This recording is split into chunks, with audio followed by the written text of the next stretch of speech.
Après, on en est où, là? Bon, ben voilà, c'est à toi. C'est à moi, alors. Allez, la délibération 34 le concerne, comme on le prend chaque année d'ailleurs réglementairement, l'autorisation à Madame le maire à engager, liquider et mandater nos dépenses d'investissement avant l'adoption du BP 2018.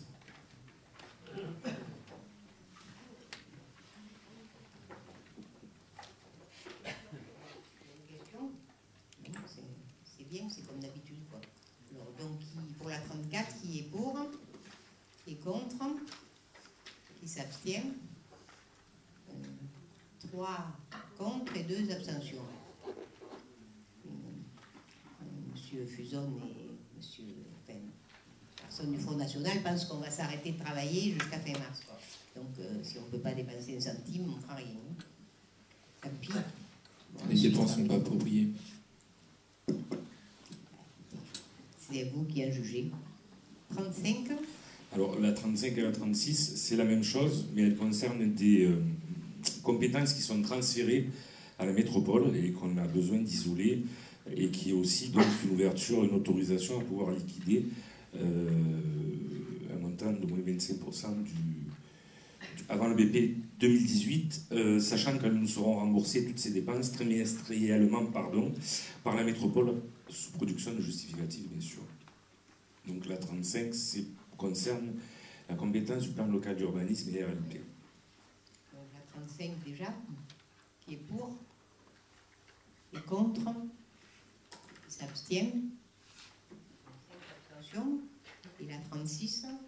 Donc la 36, même chose, mais qui concerne la compétence de l'eau et l'assainissement. Qui est pour, qui est contre, qui s'abstient, 5 abstentions. Donc 37. Alors la 37, c'est une décision modificative pour le budget annexe afin de réaliser la deuxième phase de l'audit des délégations de services publics. Donc la 37, elle concerne le budget annexe de l'eau. Qui est pour, qui est contre, qui s'abstient, 3 contre, qui s'abstiennent, 2 abstentions. Et la 38, même chose pour le budget de l'annexe de l'assainissement. Qui est pour, qui est contre, qui s'abstient, 5 abstentions, 39.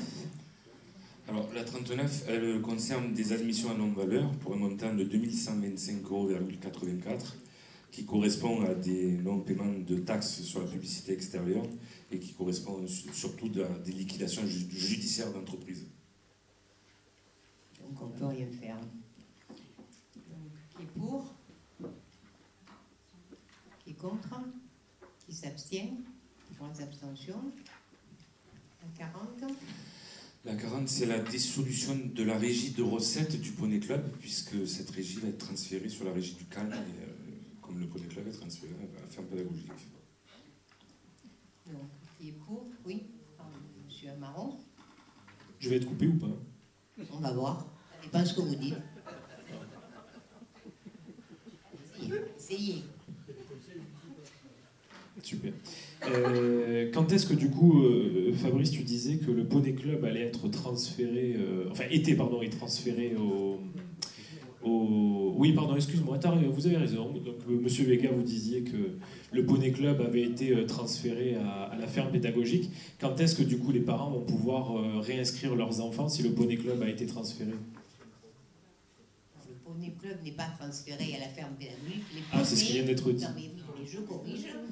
C'est les poneys qui sont transférés pour des activités qui sont dans le cadre de la ferme. C'est très important que vous précisiez. Merci. Parce que ça fait plusieurs fois que l'on répète que le Poney Club a été transféré à la ferme pédagogique. Je rappelle que en aucun cas le Poney Club a été transféré. Vous l'avez fermé définitivement, et ce sont les animaux qui ont été transférés à la ferme pédagogique. Merci. Pour proposer des activités dans le cadre de la ferme, mais qui ne sont pas des activités de cours de poney. Voilà, stricto sensus. Que ça soit clair. Et ceci étant dit, je parlais juste de la régie de recettes. Oui, c'est la régie de recettes qui était... Enfin, ça, bien sûr. Monsieur Fuson. La fermeture du Poney Club a été voulue, Bien que le quartier des Bains-Douin ait été dévasté par le terrible incendie, le Poney Club a été miraculeusement épargné. Partant de ce constat, j'ai contacté des parents que je connaissais qui avaient leurs enfants inscrits. Ils m'ont confirmé avoir fait des démarches pour les réinscrire pour la rentrée 2016. Ils m'ont même fourni des copies et des documents d'inscription. Ils m'ont présenté et donné des numéros de téléphone d'autres parents qui avaient leurs enfants inscrits pour la rentrée 2016. De fil en aiguille, je suis arrivé à trouver plus d'une centaine de parents qui souhaitaient inscrire ou réinscrire leurs enfants au Poney Club. Preuve à la pluie, j'ai fait un double de chaque document. Et il est épais le dossier. Le Poney Club était donc viable. Vous l'avez laissé mourir volontairement. Le but étant de dégager des terrains pour pouvoir continuer à bétonner notre ville. Cela est la conséquence des politiques et des lois que vous soutenez tous. La loi SRU et le contrat de mixité sociale que vous, Madame Cissa et votre majorité, ou la loi Dallot pour Monsieur Amaro. Le Poney Club faisait la joie de nombreux enfants. Mais depuis plusieurs mois, les enfants sont les cibles de votre politique. Nous l'avons vu avec la suppression des secrétaires dans nos écoles. Pendant des mois, Madame Cissa, vous êtes mobilisée aux côtés de Monsieur Amaro pour les faire supprimer, pénalisant ainsi nos enfants. Ou lors des travaux dans l'école des Broumettes, où votre programme commun a mis les enfants en danger. Je vais simplement reprendre ce qu'a dit Monsieur Amaro. Je crois qu'il était plutôt fier et satisfait de l'application de son programme et de votre programme. Je cite, des employés originaires d'Europe de l'Est se permettaient de fumer dans l'enceinte de l'école, de marcher au milieu des élèves. Le Poney Club, les écoles, espérons que 2018 soit une meilleure année pour nos enfants. Le Poney Club, ce n'est pas une compétence obligatoire d'une collectivité comme la nôtre. Le Poney Club en était arrivé à environ 90 000 € de déficit. Il n'était pas viable.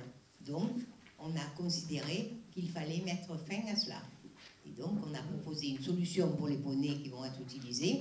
Et il n'est pas question de bétonner le Poney Club, mais au contraire, probablement d'y installer des installations des associations qui sont adéquates avec le cadre, effectivement, qui n'a pas à brûler et qui est à conserver dans le coin.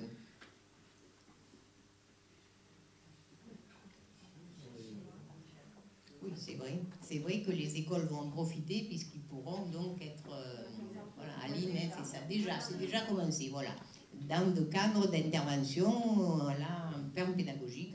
Et donc il y a un programme Poney qui n'est pas du même type et dans lequel les écoles vont aller. Et éventuellement aussi des choses qui sont particulières le mercredi matin. Hein, voilà. Donc c'est une réorganisation. Pardon.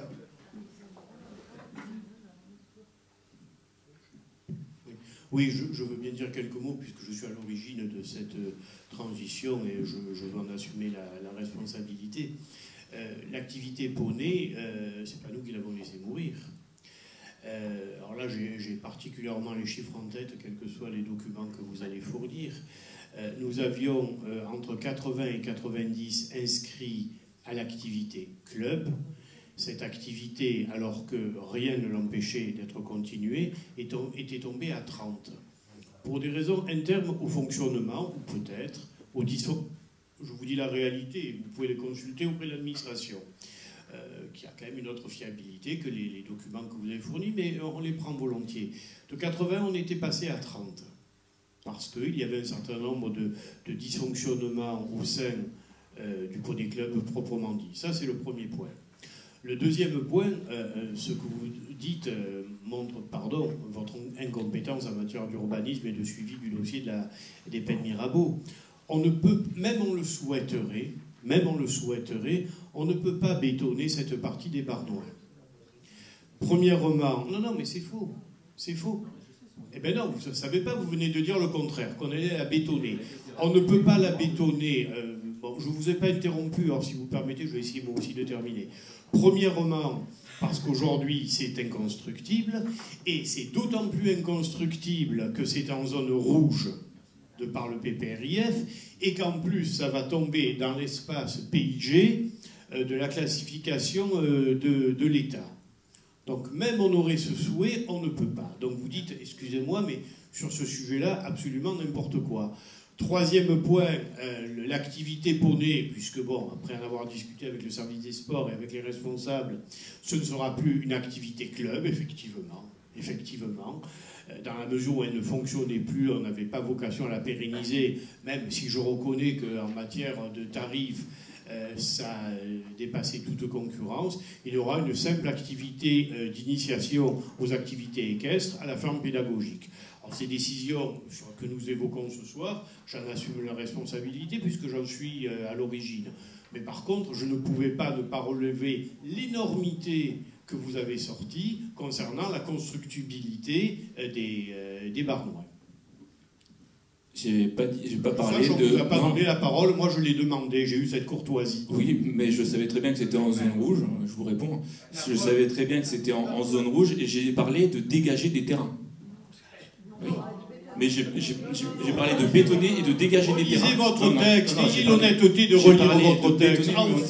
J'ai parlé de arrêtez-vous, oui, arrêtez la parole. Mais oui, je vous coupe la parole. Je sais très bien vous la prenez sans qu'on vous l'ait donnée. Moi j'ai eu la courtoisie de demander. vous l'avez pas demandé là. Si, je l'ai demandé. Là, non.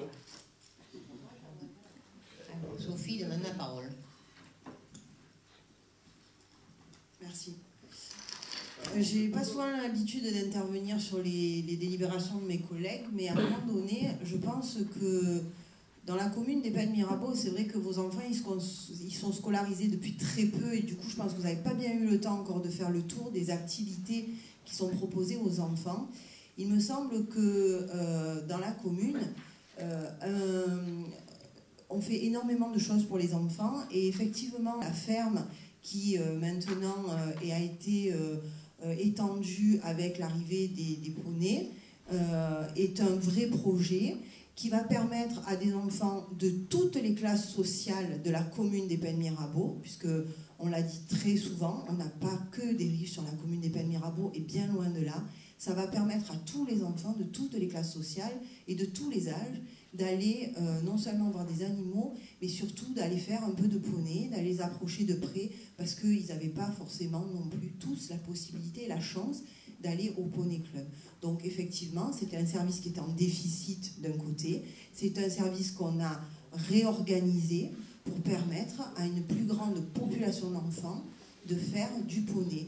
Et je pense que, comme vous le dites, parce que de toute façon vous n'avez aucun argument et que vous cherchez les petites bêtes, sur le projet des bourgmestres et sur les travaux des bourgmestres, il y a eu un jour des employés qui ont fumé. Nous avons été prévenus immédiatement et dès le lendemain matin, il y avait une réunion de chantier et de sécurité. Ça ne s'est plus jamais reproduit. Donc à un moment donné, quand on essaye de trouver tous les points pour attaquer sa campagne politique, renseignez-vous. Et quand vous serez aux affaires, si un jour vous y êtes, malheureusement, je pense qu'on sera là pour vous rappeler tous les points négatifs que vous avez su trouver. Monsieur Sanchez. Non, je tiens à rappeler quand même que vous avez tout simplement supprimé l'activité équestre au Pennes Mirabeau. En fait, vous avez transféré des poneys pour faire des promenades en poney pour les enfants, ce qui n'a rien à voir avec l'activité équestre. C'est-à-dire que les enfants avaient la possibilité de faire de l'équitation en passant des niveaux, ce qu'on appelle des galops, je ne sais pas si vous savez, voilà, jusqu'à un certain niveau, et ce n'est plus le cas. Alors certes, c'était peut-être en déficit, mais moi je peux vous garantir que j'ai vu qu'il y avait beaucoup d'enfants qui étaient dans ce club. Ma fille y était. Et bon, c'est vrai que depuis 2 ans, elle n'y est plus. 2-3 ans, elle n'y est plus. Mais par contre, il y avait une activité très importante du temps où j'étais. Donc, vous avez quand même mis fin à toute activité équestre. Je parle en tant que sport équestre au Pennes Mirabeau. Vous avez transféré des poneys que les jeunes enfants peuvent regarder ou faire quelques promenades avec. Et c'est bien dommage. Je pense que vous n'avez pas fait suffisamment d'efforts à ce niveau-là. Pierre, et puis Oui, Nathalie, et après juste on pour vous rappeler, s'arrêtera là. ce sagesse et M. Fuson, pour vous rappeler une chose, c'est que c'est votre intérêt, parce que là, vous êtes en train de défendre les intérêts de votre enfant. Mais sauf que là-bas, monsieur le maire l'a rappelé tout à l'heure, monsieur le sénateur l'a rappelé tout à l'heure, ils n'étaient pas 30, ils étaient 20. 20 au dernier recensement. Peut-être si vous faites devant Coca-Cola, vous allez faire signer des pétitions pour qu'on ouvre le Poney Club, vous en trouverez 200. Mais malheureusement, ils n'étaient que 20. Donc à ce niveau-là, on ne pouvait pas continuer. Et j'en assume aussi la responsabilité. Nathalie. fort. Hein. Ouais, je vais le faire passer. Par contre, c'est vrai qu'il y a des secteurs qui sont en déficit, mais que vous pouvez développer. Quand on voit toutes les dépenses inutiles qu'il y a, dans certains cas, il est nécessaire de faire des efforts pour accompagner une activité sportive qui, certes, peut-être est en déficit, mais à côté de toutes les dépenses inutiles qui sont faites, c'est vraiment dommage de se priver de ce centre. Je vous remercie de votre conseil, j'y penserai. Non, merci, j'ai plus besoin de votre micro, vu que vous avez eu l'amabilité de prendre la parole avant de me donner le micro. Donc, je voulais dire que ma fille aussi était inscrite au Poney Club. Donc, moi, par exemple, je ne sais pas pourquoi, je n'ai pas été contactée pour savoir si je comptais me réinscrire ou pas, hein, monsieur Fuzon. Je ne sais pas, moi, je ne fais pas partie des gens qui ont été contactés. Et je confirme que vraiment, depuis 2-3 ans, le Poney Club dépérissait. Il y avait vraiment des samedis où il n'y avait personne. Et puis, l'ambiance, comme monsieur le sénateur l'a rappelé, était vraiment pas propice à engager les enfants à venir. Voilà. Et donc je confirme que les enfants de notre commune vont bien profiter des activités de poney. C'est vrai, ça n'est pas pour la compétition, ça n'est pas pour passer des niveaux, ça n'est pas pour passer des galops. Effectivement, vous avez raison, mais enfin, c'est bien les enfants de notre commune qui vont en profiter l'ensemble de la semaine. Voilà. Si cela ne se sait pas, c'est dommage, mais ça sera comme ça. Bon, je pense M. Amaro, et puis ça sera à la fin. Hein, parce que sinon, non, juste pour répondre, parce que ça fait 1 an qu'on nous attaque sur le fait que, soi-disant, nous sommes en accord avec tout ce qui se passe sur la ville des Pennes Mirabeau et avec la majorité Amiel-Slissa. Juste pour rappeler à l'élu qui nous attaque sur ce sujet-là, ça fait un moment que j'y demande l'épreuve. On nous a même accusé de coller pour Serge Baroni aux élections cantonales.